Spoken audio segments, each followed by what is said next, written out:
Good afternoon and welcome to the Progyny, Inc. First Quarter 2020 Earnings Conference Call. All participants will be in a listen-only mode. Should you need assistance, please signal a conference specialist by pressing the star key followed by 0. After today's presentation, there will be an opportunity to ask questions. To ask a question, you may press star then 1 on your telephone keypad. To withdraw your question, please press star then 2. Please note this event is being recorded. I would now like to turn the conference over to James Hart, Vice President of Investor Relations. Please go ahead. Thank you, Andrea, and good afternoon, everyone. Welcome to our first quarter conference call. With me today are David Schlanger, CEO of Progyny, and Pete Anevski, President, CFO, and COO. We will begin with some prepared remarks before we open the call for your questions. Before we begin, I'd like to remind you that today's call contains forward-looking statements, including statements about our positioning to successfully manage the impact of COVID-19 and the associated economic uncertainty on our business, our financial outlook for the second quarter of 2020, the impact of COVID-19 on our second quarter results and beyond, our expectations on the timing of recovery of the fertility industry and the resumption of fertility services at provider clinics, our number of members and the impact of COVID-19 on our clients and our ability to acquire new clients and maintain existing clients, the efficacy of our remote working environment, our market opportunities and size, business performance, our industry outlook, financial outlook, plans and objectives for future operations, and other non-historical statements as further described in our press release. These forward-looking statements are subject to certain risks, uncertainties, and assumptions, including those related to Progyny's growth, market opportunities, and general economic and business conditions. We have based these forward-looking statements largely on our current expectations and projections about future events and financial trends that we believe may affect our business, financial condition, and results of operations. Although we believe these expectations are reasonable, we undertake no obligation to revise any statements to reflect changes that occur after this call. Descriptions of these and other risks that could cause actual results to differ materially from these forward-looking statements are discussed in our periodic and current reports filed with the SEC, including in the section entitled Risk Factors in our annual report on Form 10-K for the fiscal year ended December 31st, 2019, as well as our press release and 8-K that were issued this afternoon. During the call, we will also refer to non-GAAP financial measures, such as adjusted EBITDA. Reconciliations with the most comparable GAAP measures are also available in the press release, which is available at investors.progyny.com. I would now like to turn the call over to David. Thank you, Jamie, and thank you everyone for joining us this afternoon. We hope that each of you, your families, and your loved ones continue to be healthy and safe. I'm pleased to open today's call by reporting that everyone at Progyny is doing well. COVID-19 has had an unprecedented impact around the world. As the pandemic began to unfold, we made the decision to work from home starting in mid-March. As Pete will describe later, we were well prepared to make this shift to a virtual work environment, and we are extremely proud of how our team has managed this transition. They have not only continued to provide the same high-quality service that our clients and members expect, but also maintained their motivation and commitment to Progyny's mission. On this call, our focus will be to help you understand the specific impacts that COVID has had on the fertility industry and our business, including our members and clients, as well as how we have responded in managing the business and the return to normalcy that we are beginning to see. When we last spoke with you on March 5th and issued financial guidance, the pandemic was still in its earliest stage in the U.S., and our clinics weren't seeing any meaningful impacts to their patient volumes. Over the course of the subsequent 2 weeks, COVID was declared a pandemic, state and local authorities began issuing stay-at-home orders, and then, on March 17th, the American Society for Reproductive Medicine issued guidelines recommending that fertility clinics should cease initiating new fertility treatments. The significant majority of the clinics in our network chose to adhere to ASRM's guidelines, and our volume of fertility treatments and dispensing of the related medications declined significantly over the latter part of the quarter. Given all of the uncertainties created by the pandemic, its duration, its geographic reach, and our members' access to treatments, we withdrew our financial guidance shortly thereafter. Although many clinics remained open on a limited basis for emergent needs and to perform initial consultations, often via telemedicine, most patients weren't able to progress to actual treatment, and that drop in patient activity negatively impacted our first quarter results. Through the end of March and into the first half of April, we saw significant reductions in the utilization of the benefit by our members, down to as low as 15% when compared to the early part of Q1, or 15% of what we consider to be normal levels. Despite this, we are reporting a 72% increase in revenue over the first quarter of 2019, as well as significant growth in adjusted EBITDA and net income, and more than $12 million in positive operating cash flow this quarter. These results were due to the strong start we had to the year prior to the impacts from COVID-19. In April, the New York Department of Health declared that fertility is an essential health service and stated that clinics have the authority to treat their patients and perform procedures during the pandemic.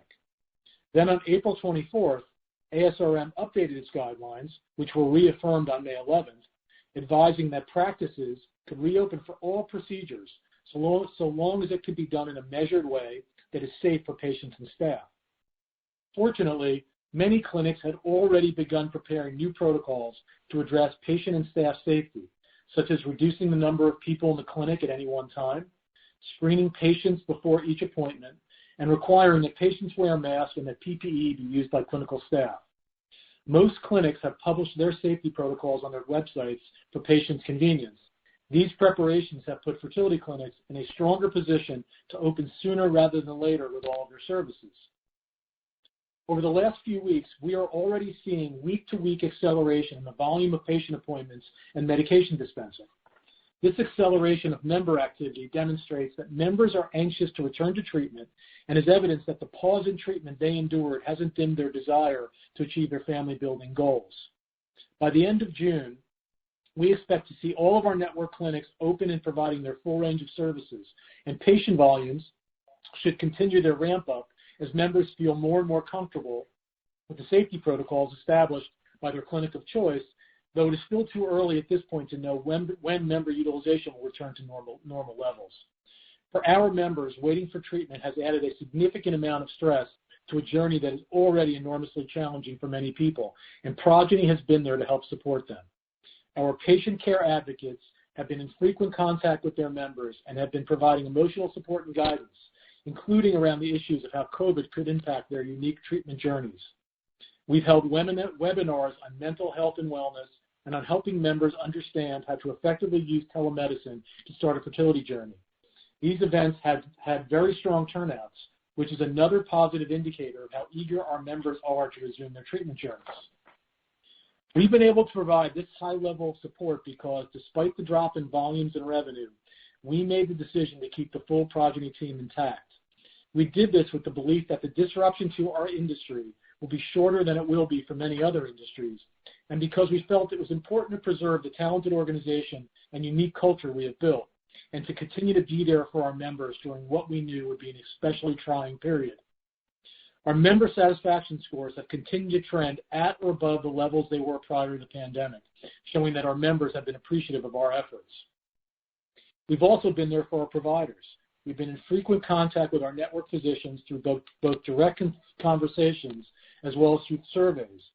We've been sharing the survey results with our network to help our physicians understand how their peers have been impacted and how they are approaching COVID-related issues and challenges. We know that clinics are reopening or actively preparing to reopen, and we believe that our network is well positioned to effectively manage the backlog of Progyny member volume we expect to see. Practitioners are telling us that they are adapting to safely accommodate the expected patient backlog. For example, many will be practicing with AB teams, extending hours both during the week and on weekends as necessary in order to manage the volume.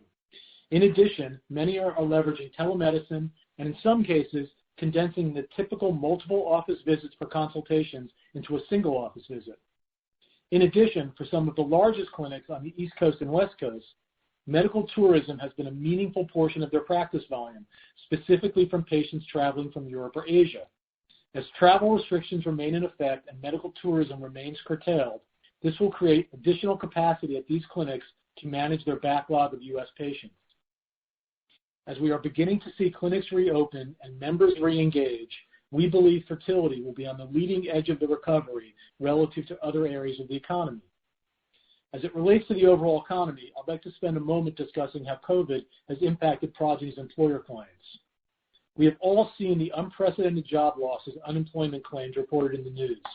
On some level, all companies have been meaningfully impacted by COVID. Fortunately, however, taken as a whole, Progyny's customer base has avoided the worst of these impacts. As of March 31, we had 2.1 million members. We are pleased to report that, as of today, there has not been a reduction to our 2.1 million members, and we believe there will not be a reduction in members as a result of COVID. We are basing this on a review we performed on each of our clients, taking into account our normal conversations with them, as well as what they have said publicly, if anything, about the impacts of COVID to their workforce. There were two important conclusions from this review. First, the clients that represent the significant majority of both our revenues and membership haven't announced any workforce reductions or meaningful furloughs. In fact, several of our largest customers have publicly said they are hiring or are committed to make no workforce reductions in 2020. Second, for those industries that have been most impacted by COVID-19 to this point, specifically hospitality, travel, restaurants, retail clothing, publishers, we believe that the impact to Progyny revenues from any announced layoffs or furloughs at clients in these industries will be de minimis. In addition, many of these companies are continuing to provide full medical benefits to any affected employees for an extended period of time, further reducing the potential impact to Progyny. Obviously, the broader economic situation is still evolving, and we will need to continue monitoring what's happening with our clients. Turning now to the impacts of COVID-19 to our 2020 selling season. At this point in the year, we are actively selling, as we would be in any year, both pitching new clients as well as re-engaging with prospects who previously gave us a not now during the prior selling season. Consistent with how it typically happens, we continue to expect that the majority of client decisions will be made at the end of summer or early fall. Although much of what we are doing up to now is fairly consistent with prior sales seasons, we have had to make certain adjustments to our selling process itself. For example, we aren't attending conferences and have shifted from meetings that would normally be in person to virtual and telephonic meetings. But despite these challenges, our sales team is out there engaging with prospects, and our sales executives have been successful in getting meetings with potential clients. Despite the fact that the pandemic has created a certain level of distraction for many HR teams, we believe that the level of sales activity we are seeing in this environment is positive and encouraging and is comparable to what we saw last year at this time. We have, however, adjusted the focus of our go-to-market efforts by more narrowly prioritizing our sales activities and being sensitive to those companies we approach. We aren't pitching to airline or hospitality companies, for example. Instead, we are focusing on industries that are better positioned in this environment and where we've done well historically, such as technology, consumer packaged goods, pharmaceuticals, software, and financial services. We are also focused on targeting a higher percentage of companies who are currently offering fertility coverage, leveraging the strength of the cost savings within our value proposition. Our program offers significant savings compared to a carrier program, which is always important, but those savings become even more relevant in an uncertain economic climate. Historically, 2/3 of our clients had some level of fertility coverage prior to adopting Progyny, and in nearly all those cases, the programs were through their carrier. So we clearly understand how to successfully market ourselves to that audience. Last year, early in the selling season, we received a handful of commitments from clients who had previously told us not now in a prior sales season. We are experiencing a similar level of early commitments for 2021 that we experienced as of this time last year. And in just the last few weeks, we were awarded business for 2021 by 2 of these companies. A handful of early client commitments doesn't make an entire sales season, but these early commitments, and in particular the 2 we recently received, are a good indicator that there are companies out there who are willing and able to make a decision even in this difficult environment. It's impossible to know what the world will look like in late summer and early fall when our new client prospects will be making their benefits decisions for 2021. But with what we can control right now, we are seeing good activity, including the handful of early commitments already received, the receipt of new RFPs, and the prospects that we are moving through the sales stages of the pipeline. Another area we can control is by continuing our emphasis on upselling to existing customers. by adding Progyny RX, for example, or by convincing them to cover more cycles. With Progyny RX, our program provides hard dollar savings when compared to a traditional PBM, and we believe that this is a particularly compelling message in this economic environment as companies are looking for ways to be more thoughtful with what they spend. We are collectively going through unprecedented times. However, some things don't change. One of them is the desire to have children and start a family. In addition, all of the macro trends that have helped contribute to our growth remain intact. The high and growing rates of infertility, the lack of adequate coverage in the U.S. for this highly prevalent medical need, the need for inclusiveness and equality in the workplace, and the need for employers to get the most from their healthcare dollars. We believe that as we collectively emerge from this crisis, Progyny's mission and how we accomplish it cost-effectively for our clients becomes even more important. As we look back across other times of national crises, we see that people tend to use these periods to think about what is really important to them. In these moments, family and family building become even more relevant to people than it was before. We believe employers will embrace the societal trends that result from the COVID-19 pandemic, and that family building benefits could take on even more significance. Finally, we have 135 clients today. For the thousands of companies covering fertility through their carriers, we can demonstrate tangible financial benefits to the Progyny program, which is why we continue to believe that we have meaningful opportunities going forward. With that, I'd like to turn the call over to Pete to walk you through the financials in greater detail. Thanks, David. I'll begin today by reviewing our move to a virtual environment, which was a seamless transition because we already had the right tools and systems in place to accommodate a virtual office and working remotely for every employee. Our cloud-based IT and SaaS system architecture provided us with the flexibility we needed to be able to work effectively in a remote environment. We already had a robust business continuity plan in place, and it was implemented so that all of our teams have been able to perform their functions in a HIPAA-secure environment without any compromises to data security, functionality, or any degradation to levels of service. As a result, there was no disruption to our day-to-day processes or to our business controls. In addition, all the services we provide to our members, clinics, and clients continued as normal and without any interruption. Our PCAs, for example, continue to have access to all of the tools and resources they need to continue supporting members while working from home. As David mentioned, we've kept the Progyny team intact despite the drop in treatment volumes at the back end of the quarter. We made this decision in anticipation of the resumption in services at the clinics, as well as the corresponding ramp up toward normal treatment levels.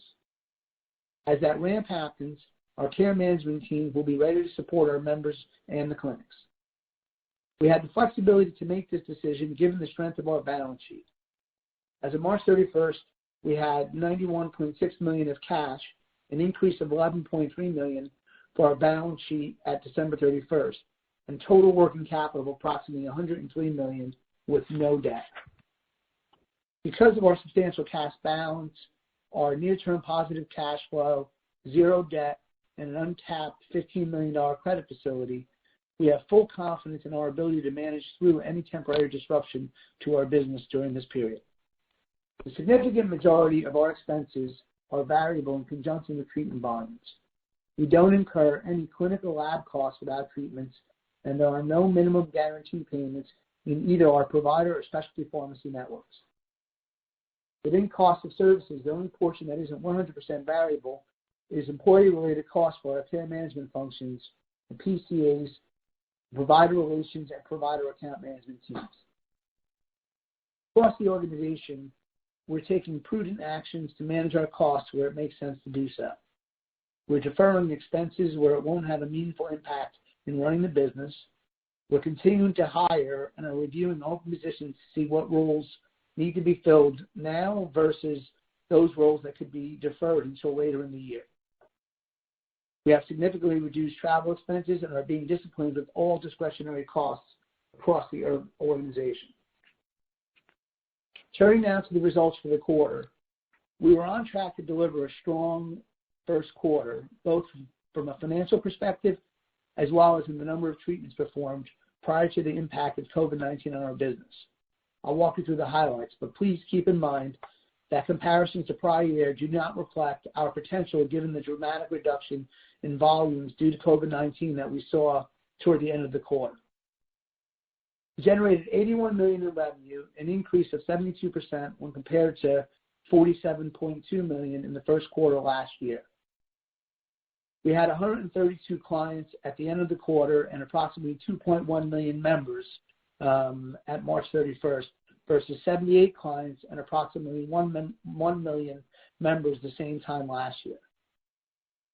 Fertility benefits revenue increased 47% to $59.4 million, with the growth being driven by a higher number of clients and covered lives. Pharmacy benefits revenue increased from $6.8 million in the first quarter last year to $21.6 million this quarter, due primarily to an increase in the number of clients with the Progyny RX benefit as compared to last year. Approximately 70% of our clients now have the RX benefit compared to 60% of our clients a year ago. Turning to our utilization, cycle counts and utilization patterns were on pace for a strong quarter until we experienced the sharp drop in volumes over the latter part of March. The utilization rate was trending slightly above last year until we saw the impact of the pandemic. As a result, we ended up with a slight decline in utilization during the quarter. In the first quarter, the utilization rate was 0.46% for all members and 0.41% for female utilizers, as compared to 0.53% and 0.47% respectively a year ago. There were 4,443 ART cycles performed in the quarter, a 69% increase from the first quarter last year. The pandemic also causes a different mix in ART cycles delivered during the quarter versus the prior year period. For example, there was a higher percentage of cycles that were canceled mid-treatment, and while each of those contributed a small amount of revenue than a completed cycle, they are fully included in the ART cycle count, consistent with CDC reporting methodology. Turning now to our expenses and margins. A gross profit of $16.6 million increased 67% from the prior year period. Gross margin was 20.5% and reflected a modest decrease of 60 basis points from the 21.1% gross margin reported in the first quarter of 2019.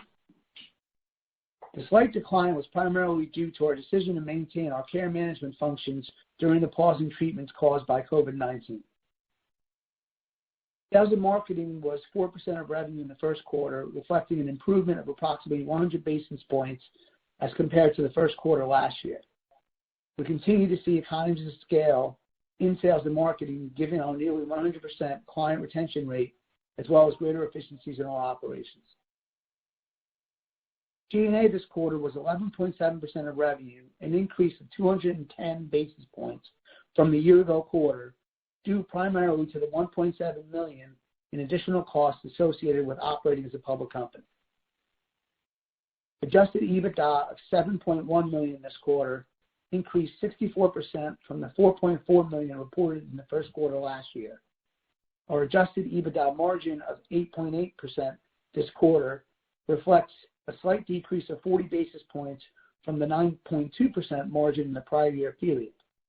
The slight decline in adjusted EBITDA margin reflects our decision again to keep the overall workforce intact despite the lower than anticipated revenue due to the disruption in treatment volumes from COVID-19. Net income was $4.1 million, an increase of 61% or $1.5 million from the prior year period. Net income attributable to common stockholders was 4 cents per diluted share on the basis of 99.7 million weighted average diluted shares outstanding, compared to 1 penny per diluted share on the basis of 15.1 million weighted average diluted shares outstanding in the prior year period. The improvement reflects the higher net income as well as the absence in the current period of a warrant valuation adjustment expense related to the convertible preferred stock warrants that were in place prior to our IPO.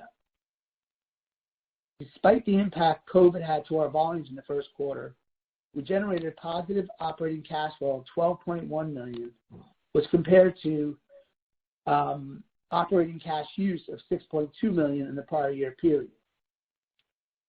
The increase was primarily due to the continued improvement in our implementation processes with new clients. We have historically seen a negative impact to cash flows in the first quarter following the client's launch of the benefit. This is because it usually takes a bit of time to get the payment processes running efficiently with new clients. In the first quarter, even though we added a record number of new clients and members, our continued improvements in integration solutions with the carriers mitigated the normal impact to cash flows in the first quarter of implementation by ensuring the remittance processes with new clients and their carriers were running smoothly.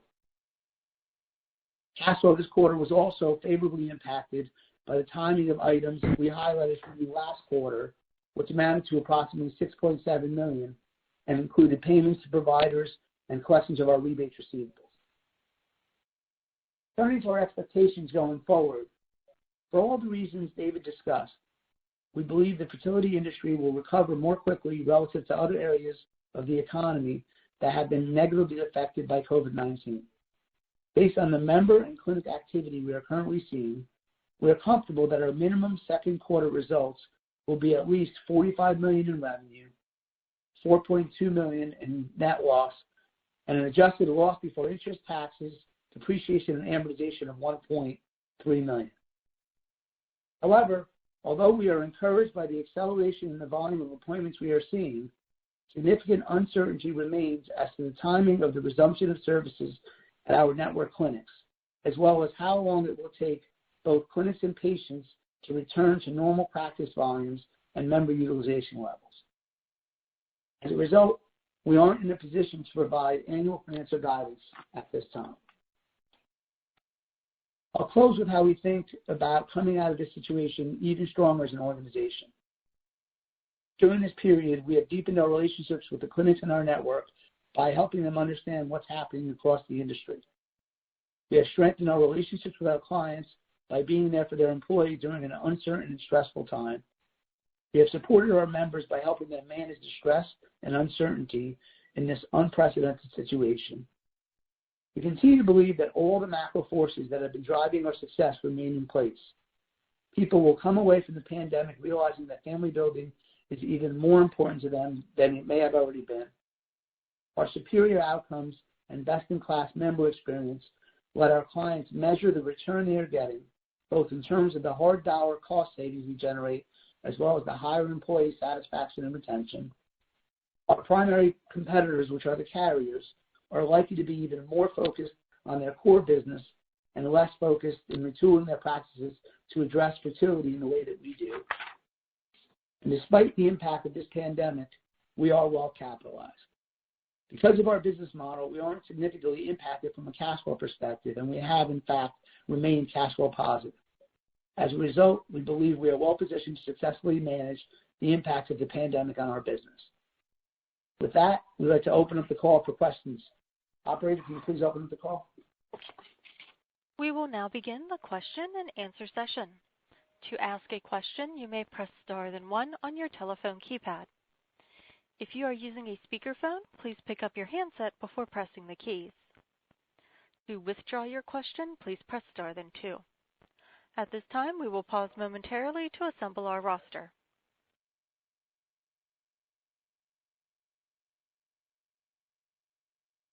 And our first question comes from Sarah James of Piper Sandler. Please go ahead. Thank you, and great quarter, guys. Great.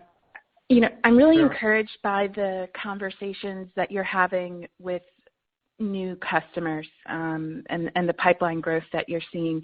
Can you give us a little bit more color on that? Do you think the mix of industries might be better? Particularly, I'm wondering if you end up more tech-weighted that has a younger population and usually a higher utilization count. Is that something that could be impactful as you grow in 2021? And just more broadly, how the scope of conversations you're having this year stack up to this time last year?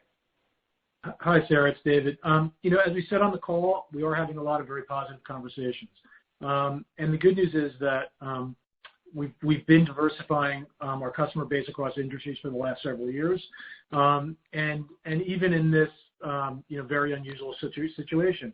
There are a lot of companies that are really well positioned to emerge from the pandemic very strong and have strong businesses through it, and they're not just tech companies. So certainly, we're trying to focus on all companies from industries that we believe are well positioned. So, beyond the tech industry, there's industries like consumer packaged goods and pharmaceuticals and financial services that are extremely strong and that are, kind of business as usual from a selling perspective and are receptive to talking to us. So obviously, you want to be sensitive to, a particular industry and company situation. We're doing that. And as we said on the call, having success getting in front of prospective clients.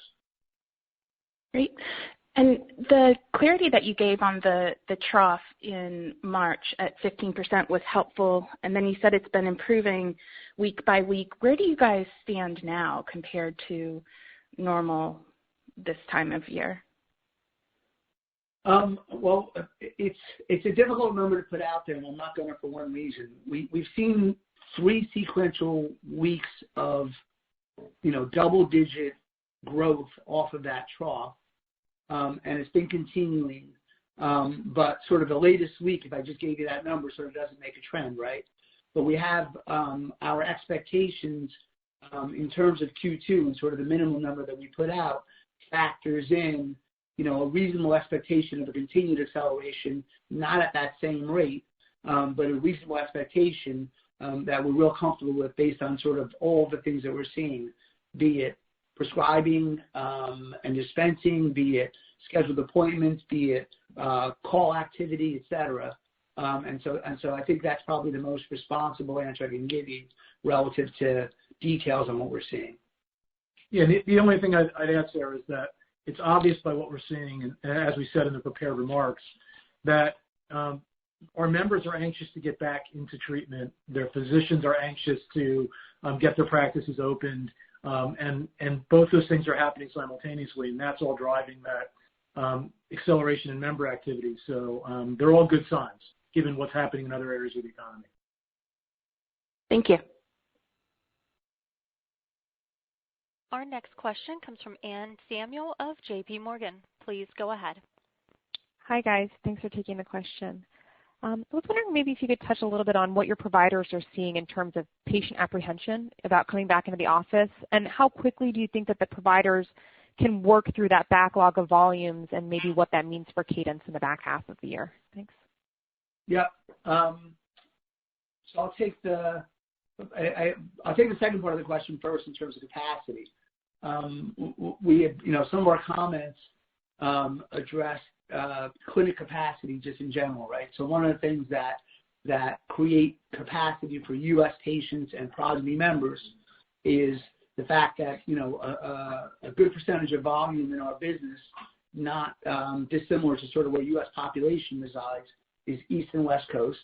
And East and West Coast clinics do a significant majority of medical tourism from, patients either from Europe or Asia.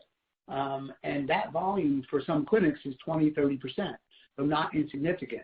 Obviously, with travel bans going on and everything going on in the world, that creates capacity in and of itself. The second thing is that the clinics have been, are prepared to do everything they can from an extended hours perspective in order to give confidence to members as they come in for treatment, in order to be able to handle the volume so that they spread out the hours that they're going to operate to be able to handle, any backlog that they have to work through relative to, the paused treatments that happened during this period. And lastly, their expectations are that their cash business will suffer a bit during this time period, because even if you still have a job, but if you don't have coverage, you're probably going to be a little bit more conservative with spending money versus covered members. So their expectation is that the ramp back to normal levels will be, first and foremost for them, from their perspective, covered members, then cash members, then any medical tourism. So all of that sort of creates inherent capacity relative to relative to the network. As it relates to what else they're saying, all of them have different strategies around ramp up. All of them have different protocols, many of them common, but they're going to roll them out at different paces to make sure that they don't do anything relative to building confidence, with their members at their clinic. I would say the most common thing that we heard is that all of them, either they're up and running fully today with their full suite of services, but are ramping up volumes based on the protocols, and or they're opening up their full suite of services within the next couple of weeks, but by quarter end, all expect to be, fully operational with all of their services and have worked through whatever kinks may exist from the new protocols they're putting in place in order to be able to handle volumes. So I would say that's probably the most common thing we heard, and sort of giving timing expectations from their perspective of what they believe is going to happen. And Annie, as we said on the call, to help ease kind of patients' concern, they're making their protocols public. They're telling patients what to expect when they get there and how the doctors are and how the clinics are going, what steps they're going to go through to make sure that patients and staff have a safe experience. But they're also publishing them on their websites. Yes. Yep. That makes sense. That's really helpful.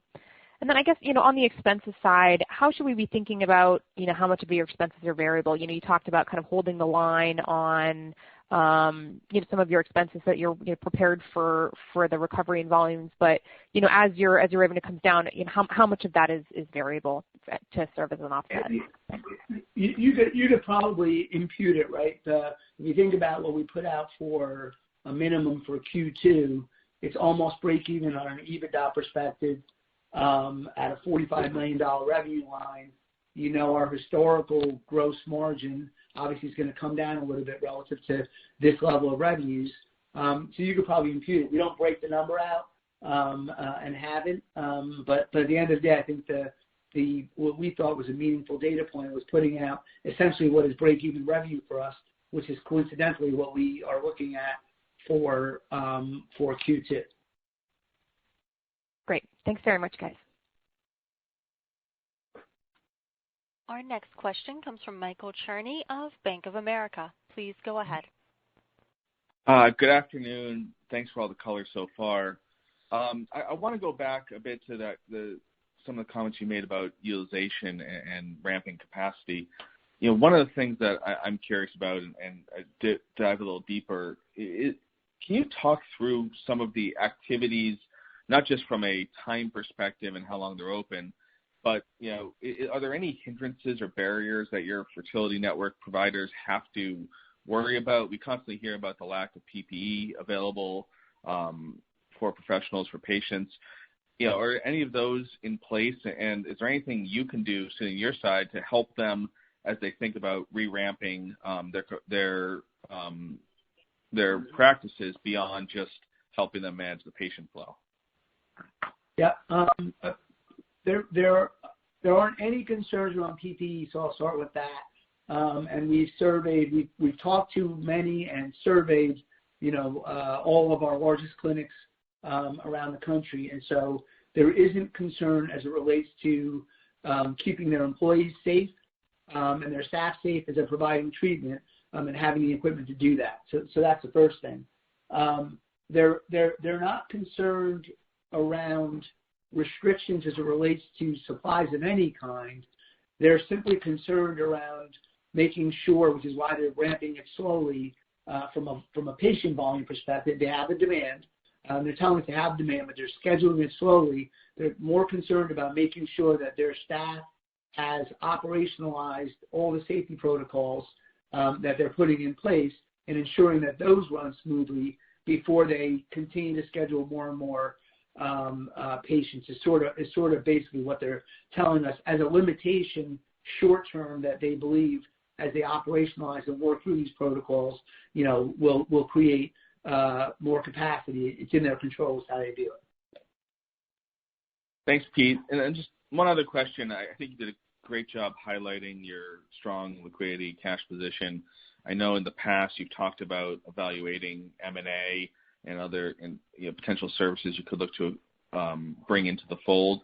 Is there anything that the organization's learned through the COVID outbreak and through the utilization drop-off you saw that opens your eyes about other potential services or activities that make sense to be within your business, whether it's other high-touch client model or anything to help providers, just anything that this outbreak has really uncovered in terms of where there's other holes across your channel that you think you can do a better job helping with than what's currently in the market? Look, hi, this is David. I think that the things that were driving our thinking a couple months ago are still driving our thinking, and the opportunities to both make our service more fulsome and stickier from both a member and client perspective remain similar with respect to women's reproductive health. So many of the things we talked about before, supplemental mental health benefits for people going through this. Obviously, this has been a particularly stressful time, but those types of things. Some of the vertical opportunities we talked about before, where we're outsourcing services we can bring in-house, they all make sense to us. And I don't believe that the COVID situation really exposed any weaknesses in our service. Now, from an M&A perspective, the COVID situation may have created some more opportunities for us, given the fact that some companies may be more financially strapped than they were before and suffering some financial hardship.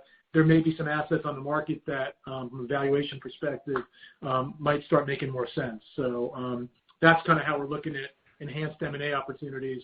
Are there some damaged, companies that are damaged financially, but that still have a good service and product that might make sense? David, maybe just to follow up to make sure, I might want to hone down even a little bit further.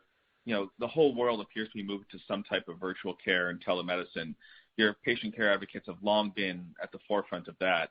Are there any other tools that you can see institutionalizing for them that just because of how much of healthcare is being now delivered virtually, that suddenly now becomes another opportunity for Progyny? Look, I think you're right in that our PCAs and a big portion of our business model embrace the notion of kind of remote care very early. Over the last few years, we've automated many of those interactions that need to be automated, and kept on a human level the ones that really matter and really move the needle from a member perspective and having a good experience. So whether it's the emotional support piece, whether it's really getting good clinical education and support around making the right decisions, I think we found the right balance between what you need to automate and what you should keep with the human touch. And the reality is the fertility treatments are always going to be delivered by doctors. They're medical procedures, so that will be somewhat of a limiting experience. But having said that, I talked before about enhancing the mental health support.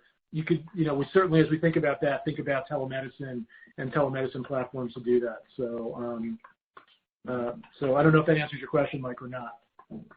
It certainly helps. Thanks so much, David. Our next question comes from Ralph Jacoby of Citi. Please go ahead.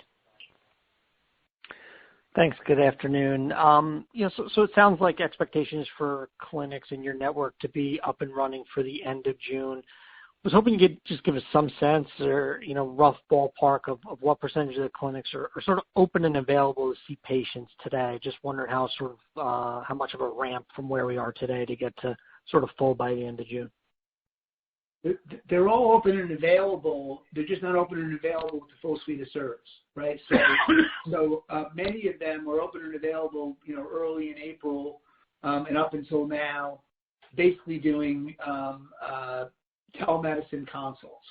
And even those were partial consults because the diagnostic services as needed for consults weren't being done during this time period. So when I talk about them being fully open with their full suite of services, it's really doing all treatments that they normally would do by the middle of May, and then ramping up the volumes taking into consideration the new protocols that they put in place by the end of the quarter. And so that's probably the best way I can frame that. It's hard to say what percentage because they're controlling sort of the capacity, if you will, right now in terms of getting through backlog just by virtue of making sure that their protocols are operationalized, as I mentioned before. They will all, they all intend to be up and running again by mid-May, but that doesn't mean that the volumes will be going through there like they normally see. It just means that at that point they'll be ramping up volumes in terms of what they're scheduling in anticipation of creating still confidence with any other members that come through there and any that talk to their friends, etc.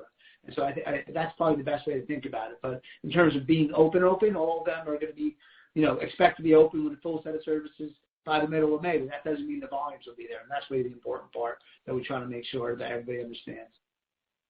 Yep. Okay, fair enough. And then I just wanted to ask about the pharmacy benefits. Really outperformed our model. I think you talked about penetration getting up to 70% at this point. Any change in initiatives or focus there or appetite? Seems high, obviously. And then anything in the quarter in terms of maybe pull forward of some of that, related to fertility benefits, or is that not the right way to think about it? Thanks. No, it is the right way to think about it. So the answer is the percentage of clients that we put out, not all clients are equal. Some are larger, some are smaller. There was a pull forward and an earlier launch than originally expected for one of our larger clients that was an existing client that, as an upsell, took the pharmacy benefit. That combined with another large client that went live in Q2 of last year and now is cycling in Q1 of this year versus the prior year that had the RX benefit is why the increase in pharmacy revenue is as significant as it is. Okay, that's helpful. Thank you. This concludes our question and answer session. I would like to turn the conference back over to James Hart for any closing remarks. Well, thank you, Andrea, and thank you, everyone, for joining us today. Please don't hesitate to reach back out if you have any questions, and we look forward to speaking with you again soon. The conference is now concluded. Thank you for attending today's presentation, and you may now disconnect.